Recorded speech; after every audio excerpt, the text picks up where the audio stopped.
Hi everyone, and welcome to the next in our interviews of Aeyons artists. And I'd like today to introduce you to Mark Hampson. And Mark is one of our wonderful trombonists and bass trombone in particular. And Mark is one of the founding members, I think, of the Mahler Chamber Orchestra and also a lecturer at the Weimar Conservatory. Welcome, Mark.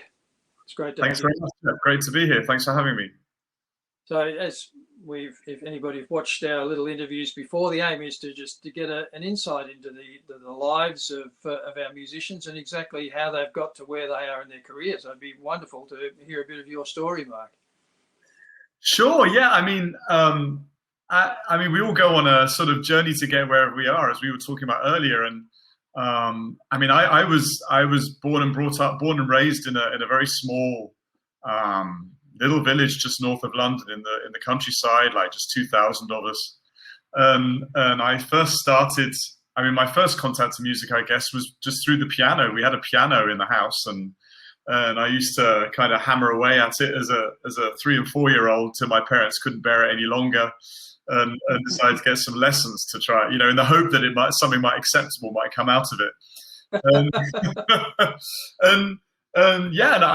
I just got hooked. I think I was a fairly, sociable child, but always a little bit sort of, how can I put it? Like I wasn't into football, and I wasn't, I was sort of, I think music for me was a bit of a refuge, and obviously piano being a sort of solo instrument, I used to sit there for hours and, and sort of tinker around. And then when I was 7, I had a year on the cello, but that didn't work out at all. It wasn't for me.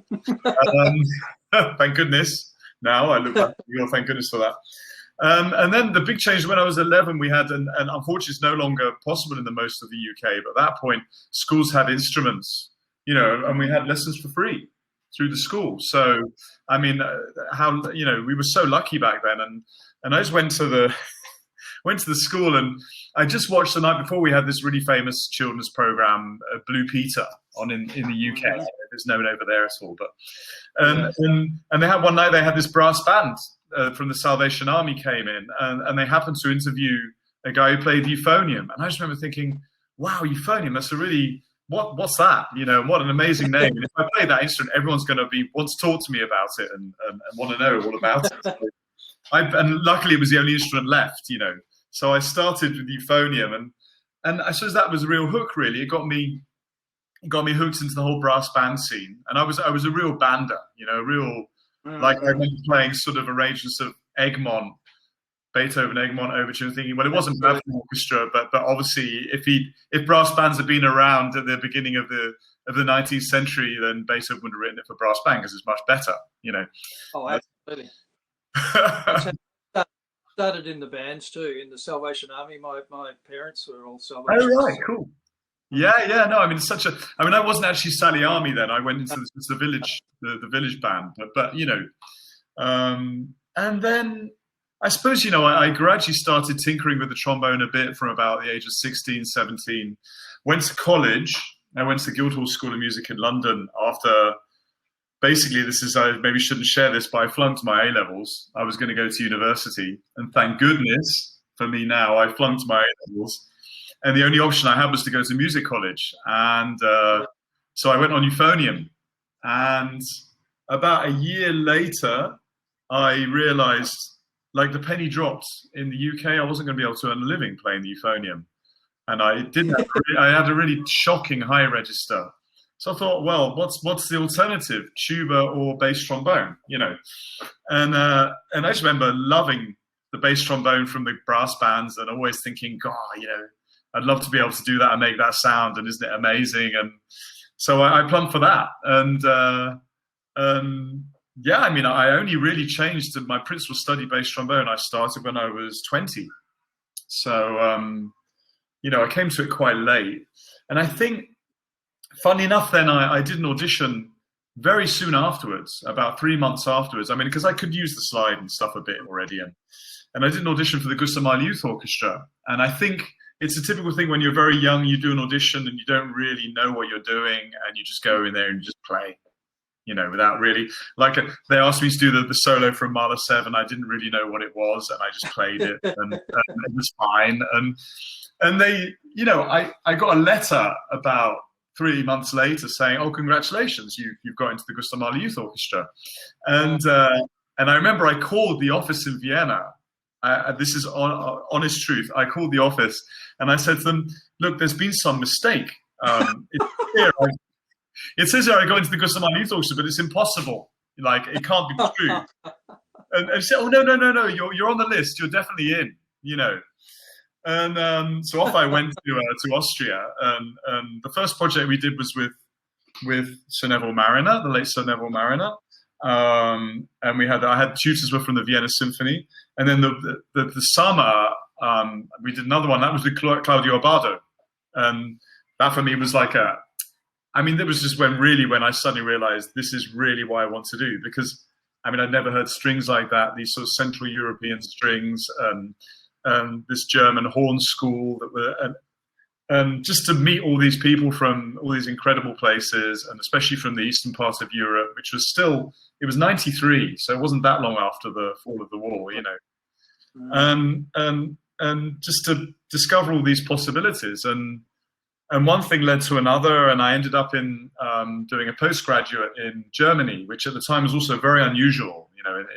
we're super insular as you probably know, in the UK. Yeah, and no one could believe I was, including some professors, no one could believe that I was leaving London to go and study in Mannheim in Germany. Like, why would you leave London? It's the center of the universe. And so I did, and that coincided. So that was great. I learned German, and that was and started working straight away when I got there professionally, the local opera house.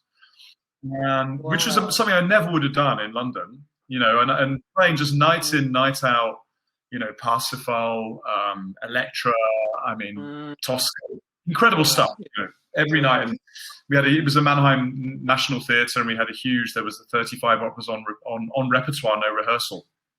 And I was what they call a Wechsel trombone, so I did tenor and bass, So anyway, without it's a kind of long story short. From there, I did the last year, the 1996, in the Gustav Mahler Youth Orchestra, and that was where suddenly it was decided to create a chamber orchestra, because many of us are going to be too old to continue playing together in Gustav Mahler Youth Orchestra, and luckily Abbado gave us his blessing and helped us, and from there the Mahler Chamber Orchestra was born, and that's really I just happened to be. It really is the case. I happened to be in the right place at the right time on a number of occasions.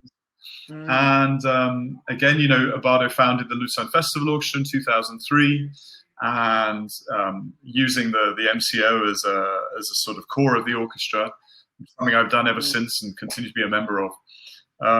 And again, I just say to people who are learning, who are working their way through this process, it's really about being in the right place at the right time, responding to opportunity and being ready to respond to opportunity. So having the level, being prepared, and being prepared to take a risk and go somewhere which, you might not otherwise have thought about, Yeah, 100%. No, totally. So it's very interesting, because there's quite a bunch of things in our careers that are, aside from, working with Claudio Abbado, of course, but, that I didn't end up finishing high school or university. I didn't do either. Right. I just luckily happened able to play the horn, and eventually won that was principal horn for the opera company here in Sydney. So oh wow, yeah, in a way, and my career, even in terms of education and being headhunted to be head of the brass department here, came out of that experience, and a desire to teach. So it's very interesting. You just never know how your life is going to go, and actually you're exactly right, taking and looking for those opportunities and being willing to actually just jump in, boots and all, when something comes to you, and jumping in there. So absolutely, it's great. Yeah. So how did that, or in terms of how you teach now, I've noticed that you do some incredible things on Facebook and all sorts of things under another name, but how do you how do you think that experience has affected how you teach when you're either teaching in the academy or the different things that you do, obviously, with the chamber orchestra around the world? I think, yeah, I mean, one of the lucky things for me was that during 9 years of my time with the Mahler Chamber Orchestra, I was on the board of the orchestra, and I was particularly responsible for education. So I set up this sort of international network of institutions, of which the ANAM is one, in Melbourne. You know very well, I'm sure. Absolutely. And I think, but going back to your question, I think what's been particularly, being resident in Spain as well, so I speak Spanish and German fluently through necessity. I was terrible at languages at school, but obviously when you live somewhere, you learn by hook or by crook. Yeah. And I think that exposure to different cultures has been really useful, because you get used to having to express certain ideas you may have, or you hope to be able to help people with, through the lens of a different culture, a different language.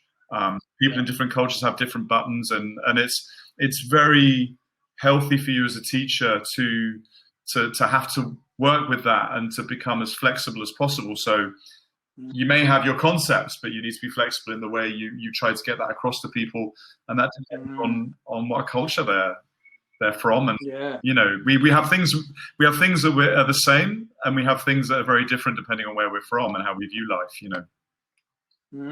Oh, it's very interesting, because I did another interview recently, and actually had from an Australian trumpet player who you may have met in time, Geoff Siegel, who was trumpet of the Tonhaller Orchestra for quite a long time. Absolutely. But Geoff is multilingual in 5-6 languages, and it actually relates a very similar story in terms of wanting to learn the language to understand the culture, and it's a very interesting thing in terms of the learning language and learning music have always really interested me, because they're both oral things, really, and the ability of musicians to learn languages through having heard so much sound and the intonation and all the different things. I find it quite a fascinating topic. The connection between learning language and learning music. I think also it's about also even maybe deeper than that, is it's about connection, because when we play, and it's something that I work on very much, with students, because I also teach chamber music, some of them, not only trombone. And I think it's about connecting with each other, on a deeper level. If you're going to be a really great chamber musician, you have to know how to connect with people. And of course, language is all about connection. It's about, for example, as we've spoken about on a number of occasions, I lived for a year in China, and I don't speak fluent Chinese, but I've learned some. And even that little bit I have, it gives you a possibility. It's much easier to understand how things work there, and absolutely. Well, thanks so much for spending time with us, Mark. I really enjoyed. This has been great. There's been a couple of people that I've interviewed that I've known a little about their past, but most I don't. I really enjoy it. It's wonderful to hear this journey that we're endeavouring to relay to anybody that may want to jump on Aeyons and look up Mark. And it's be great to get some of this experience firsthand. My pleasure. I really appreciate your time, and thank you very much. Thank you, Geoff.